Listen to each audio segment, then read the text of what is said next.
साहेबांच्या नावाचा तुम्ही लय जय जयकार घालता म्हणून मग माझ्याकडून बी तुम्हा सर्वांना जय भीम. अहो मोठ्याने आवाज येऊ दे की जय भीम.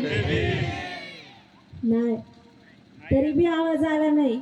एकदा शेवटचा पण मोठ्याने येऊ द्या जय भीम. हा आता शिक तुमच्या समद्यांचा आवाज त्या चैत्यभूमीपर्यंत आणि माझ्या साहेबांपर्यंत पोहोचलाय बघा. सर्वांना क्रांतिकारी जय भीम.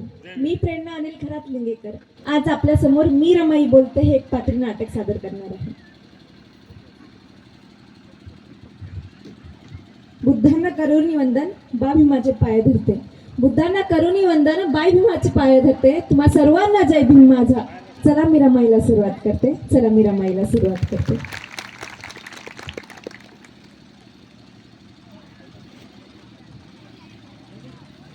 बहिणींनो भावांनो मी रामी रमा साहेबांची रामू आणि तुमची रमाई.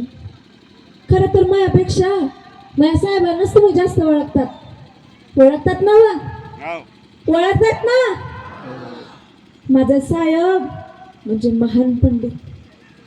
माझा साहेब म्हणजे महान पंडित.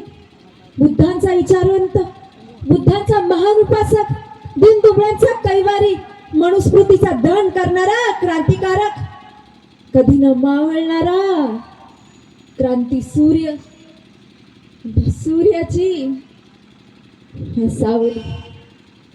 साहेबांची रामू तुमची रमाई. माझा जन्म लई छोट्याशा गावात झाला बघा. म्हणून त्या गावात त्यात आपली काही 50 घरं आणि आमचं छोटंसं कुटुंब. बाचं नाव भिकूजी धोत्रे, आईचं नाव रखमाबाई, लहान बहीण भाऊ गौरा आणि शंकर. आमच्या घरात म्हटलं तर 18-20 दारिद्र्य आहेच. कोणालाच 2 वेळचं पोटभर खायला मिळायचं नाही. पण आम्हाला लेकरांना खायला मिळावं म्हणून माझा आई बा एके उपाशी पोटी झोपायचं. माझा बा समुद्र काठावर माशाचे टोपले उचलायचा, बाजारात येऊन टाकायचे काम करायचं. आई घर काम करायची. रोज रोज तेवढं वजन उचलल्यामुळं माझ्या बाच्या लई छातीत दुखू लागली. तुम्ही म्हणतात ना 5-5 मिनिटं खोकला थांबत नाही. अगदी तसा खोकला माझ्या बाळाला लागला होता. पण त्याने आईला कळवलं नाही. त्याला ठाऊक होतं आईला कळालं तर आई त्याला काम करू देणार नाही आणि समज मी आईवर येईल. शेवटी पत्नी नाही तिच्या कार